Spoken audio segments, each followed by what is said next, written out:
Hello friends, welcome to Gardening with Creekside. I am Jenny and today we are going to give you a little bit of an overall update with how things are going kind of in our backyard. And my mama and I placed all of the plants that are going to go into the 2 new flower beds. We've gotten them created, so much to show you, so stay tuned for a little bit of a very early spring garden tour here in our backyard. One of the first things you'll probably notice is this magnificent forest pansy redbud. We have had this forest pansy in this bed. I distinctly remember when we bought it was because I was pregnant with Jackson. So that would have been 12 years ago. So we have had this tree in the landscape for 12 years.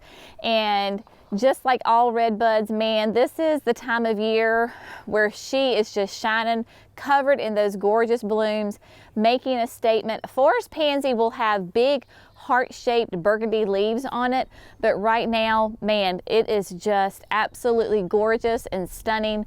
Super excited to show that to you. If you have a space for a redbud, I would encourage you to get one because they're so beautiful. This one does really well because it gets morning sun and a break from the hot afternoon sun because of the house. Now, the bigger it's getting, the more afternoon sun it gets, but it is doing really well. And then the phlox, again, is just showing off and doing really well. There's actually 2 different colors in here. You can probably see the best right here, where we have the creeping phlox. This is from Proven Winners. I don't remember the name. I'll throw it up on the screen for you. But, you know, kind of in the winter, you think, man, are these going to do anything? Do they look nice? And I told Jerry, it's like, if these things don't perform, I'm getting rid of them. Well, they live for another year because they have just been doing so nicely here. Very excited about those. And then, of course, the Generous Gardener from David Austin, they have been in the ground for exactly 1 year now. Have one on each side. Beautiful, soft pink blooms on this. Doing wonderful. Just doing really, really well. The new David Austins that I planted, I don't know, a couple weeks ago, was that a month ago? They are popping out new growth. We still don't have mulch on this bed because, anyway, it's a whole story. Coming soon, we'll run irrigation through here, but all the new David Austins are showing new growth. They're doing exactly what they are supposed to do.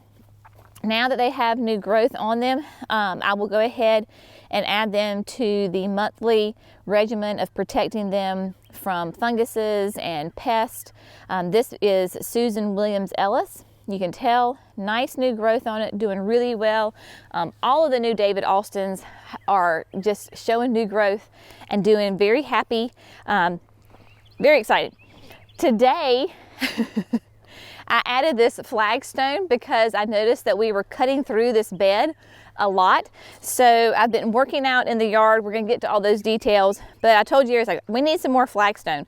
So we had flagstone left over from our other projects. So Jackson drove the Bobcat for me and I unloaded it and did a little pathway through here. It may look a little odd where I have it placed, but I'm gonna have some summerific hibiscus on either side right here.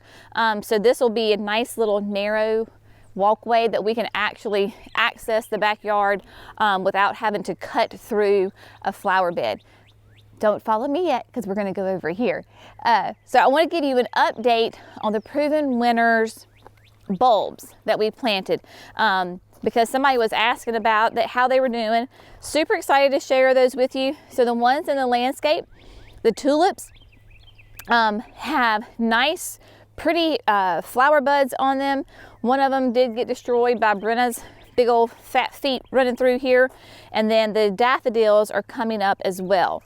So you can see those tulips. I mean, just look at that. Nice, pretty flower buds on them. So they should be blooming, I would think, relatively soon here. And then the ones in the urns are doing equally as well. Remember, these are all red. Gorgeous foliage. And again, we've got some nice little flower buds. They're going to open up and just be really pretty here. Our temperatures here are still in the low 30s, 40s and during the night, and then during the day. Like today I've had a sweatshirt on all day of the t-shirt and been very comfortable, haven't sweated, so that's nice for us here in North Carolina. And so this one is doing just as well, really nice. Now moving on down to, you can probably see behind me, that poor magnolia tree. She just can't stay standing up. We got the flower beds made. We kind of came out here and attacked them as a family this weekend, and of course we use the machinery because, I mean, that's what we have, so use what you have. There was two ways really that you could approach making new beds. If you have new beds, if you have the equipment or a great shovel, you can physically remove the sod, right? So that's what we did. We first edged. Jerry took the edger and he went around the beds and he edged really well, so we have a nice defined edge. Then took the bobcat and just kind of pulled the sod up, just like if it was a sod cutter, and that's the way we did it. Then we hauled it away. What you can do, of course, if you don't have equipment, like, you know, most normal people don't have the kind of equipment that we have, then you could first kill your grass. And that's what Jerry and I were talking. In years past, that's how we did it. So you make your bed, define it, right, like with the spray paint, go through and kill your grass with a spray, whether it's an organic solution or a synthetic. You spray it, and then you can come back and you can till it and chop up all of the dead grass. So, and I have a friend who is getting ready to make her beds, and that's what she and her husband are going to do. They're going to go through, they're going to edge it, they're going to till it, pull out some, you know, the clumps of grass and move on from there. So we did that, got all that nice bare dirt, and you can see down here kind of on the edge what a nice sharp edge that bed edger makes. It is just the neatest little machine, but it makes a really nice, clean, hard edge. And so we were able to get all of that sod out. You can still see where the spray paint, the colors are. So Jerry did a great job just kissing that line and making a really defined edge. And then, of course, we came back through and we added, this is just called the Murray mix, which is a great mix of, it's got compost and it's got leaf litter and it's got aged pine bark fines, because as you can see from those videos, this was like red clay and it needs some amendment because it's a brand new bed. We're putting in the trees and the shrubs and the perennials. Therefore, just go ahead and amend the whole bed. When we dig our holes, all that gets mixed in. It will be great. Now, let me go pick up this magnolia tree because it's driving me crazy. That way you can get the full effect of what this bed is going to look like. So my mom and I were over here today having fun brainstorming on how we were going to place the plants. And I'm just going to go ahead and tell you that up near the patio, I kind of follow traditional gardening rules. Here, we just had fun and we kind of didn't follow gardening rules per se. We did and we didn't. In the fact of not everything is symmetrical. Not everything is perfectly balanced. We did a little whimsies here and there, but yet there are repeating themes throughout the bed. Remember, we talked about the vast majority of the plants that were going in here. So if you missed that video, check out the link above and in the video description.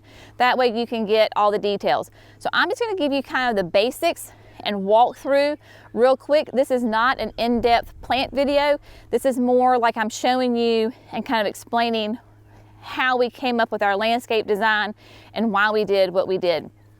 Probably one of the first things you're going to notice is those show-off forsythias. Beautiful.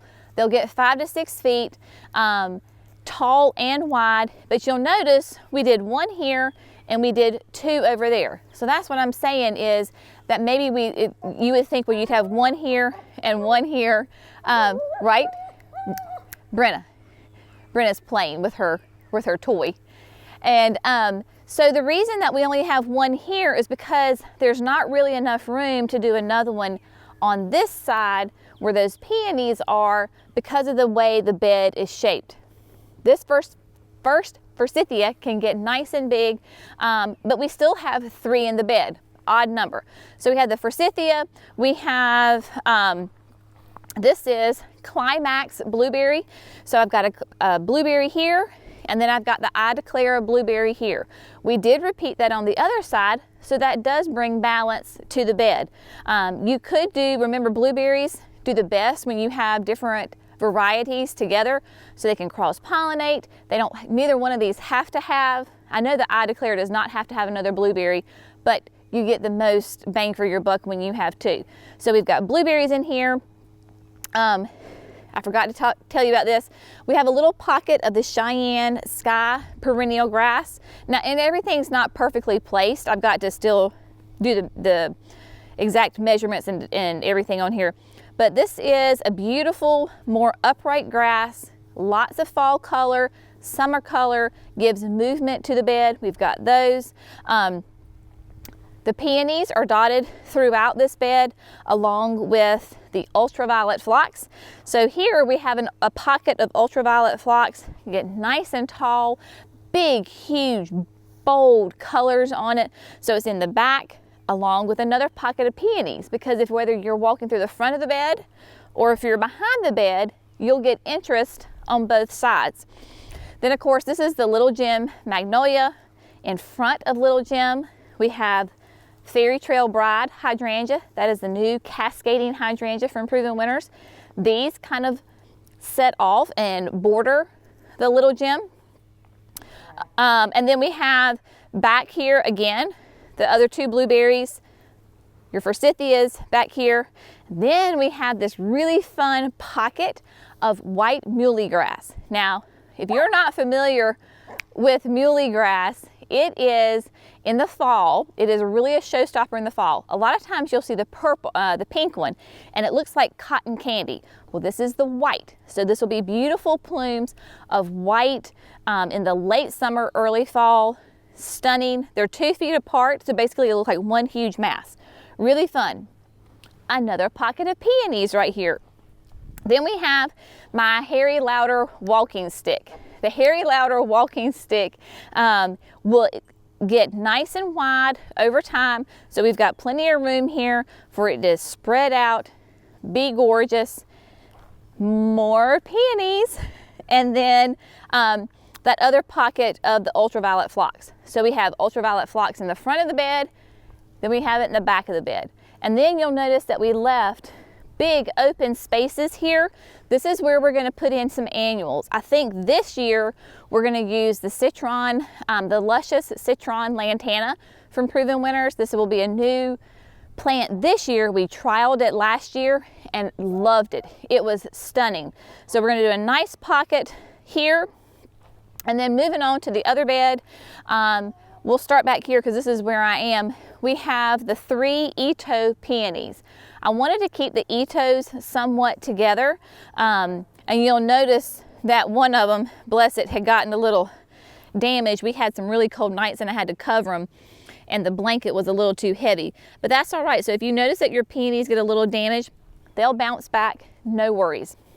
So the Itos are right here with the slender hinoki in front of it. This will be a nice, upright, skinny, evergreen tree. And then I've repeated the Cheyenne Sky again here in a nice group of 3. There'll be a nice mimic to the other bed, Fairy Trail Bride, yet again. Here we go. And this was really fun. This is where we did things a little different, because if you'll notice, we only have 2 of the fairy trails, and then we're moving into some spireas and the pink and the white muhly grass again. But if you'll notice, it's a little bit of kind of like a ribbon. So it kind of, the whole thing flows through the back. This is double play doozy spirea, which is the same that is immediately in front of me. So we're pulling plants that are in the existing landscape into this bed. So we've got doozy here, and then we have again the white muhly grass. So again, repeating some of the same plants in this bed that was in the first bed and that's in the existing bed. So it all kind of flows in together. Here we have the maidenhair bush, the ginkgo. It only gets 2 to 3 feet tall, but it gets nice and wide. So the spireas and this all will play off very nicely with one another. And then back here, I do have, this is the Americana agave that my mom gave me. If you remember when we were back in her garden, I believe it was in the fall, and she has a huge Americana agave. This is what they call a pup, like a puppy, but it's a pup. So that's what you call the little offsprings of an agave. And so she potted it up. It's here in the landscape. It will be able to stay here all year round. I don't have to worry about it in the wintertime, but this is lots of sun, and it will do fantastic right here. And of course, it's that beautiful blue color, so it will just be a wonderful pop and a different texture to this bed. Now, you may have noticed also through the bed, I do have some pots of daylilies.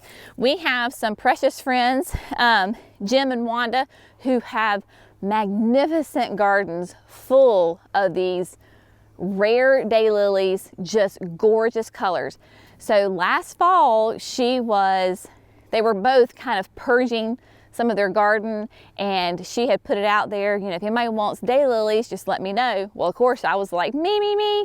So I went and spent an hour or so with her, and she had picked out 12 that she thought that I would like. So I have 12 of Miss Wanda's daylilies in these beds. They are all different. They are all different sizes, different colors, different bloom times. So I really use those daylilies as kind of fillers throughout the flower beds. So wherever I needed a little pocket, I grabbed those and stuck them in. I will go ahead and make sure when I plant them that if I have shorter varieties, of course, that they're up front. If they're bigger ones, in the middle or towards the back.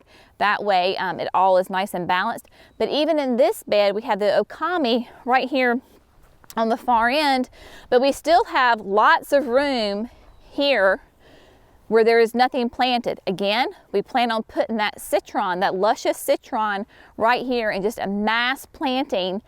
And I have a nice big pocket of room all back in here that I told Jerry would be perfect for sunflowers. Whether we do the Suncredible Saturn or just Suncredible, it will be perfect back here. So I still have lots of room to put in annuals, big bold pops of color, because like I said earlier, in the patio beds, I'm trying to be refined, cool colors. Down here, it's not an anything goes. There is a method to my madness, but it's a lot of fun where I can use those hot colors that I really enjoy, and that I get 4 seasons of interest. That's really important for me in these beds, that even in the dead of winter, we have something that is interesting to look at.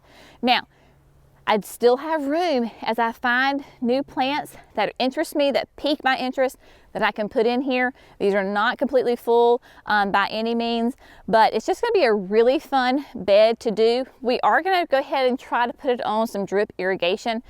So before the next step is to plant, then we will lay down the irrigation, and then we will mulch it. And hopefully that will happen within the next week. Possibly we might be able to get them planted tomorrow morning. So that would be great, because we're gonna get some rain, so let's get them in the ground so they can get really adjusted to their new home when the rain comes. But yeah, so things are waking up, doing great. Brenna is over there playing with a toy behind me, being a 5-month-old puppy as they are. But yeah, so lots of fun things happening. It is definitely go time here in North Carolina. I have spent a lot of time outside this week, and it has been absolutely wonderful just to be outside and to plant, and to get projects done.